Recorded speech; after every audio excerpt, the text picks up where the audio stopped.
हे देवा महाराजा, 12 गावच्या, 12 वेशीच्या, 12 वहिवाटीच्या महाराजा, तुझ्यासाठी आणि समस्त रसिक प्रेक्षकांसाठी हो दशावतारी आख्यान लावलासा महाराजा.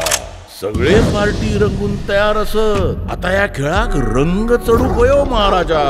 खेळ तुका निर्विघ्नपणे पार पाडूचो असा महाराजा. आणि जर का या खेळाकडे कोणी वाकड्या नजरेनं बघित असाल तर त्याचो मुळापासून नायनाट कर रे महाराजा.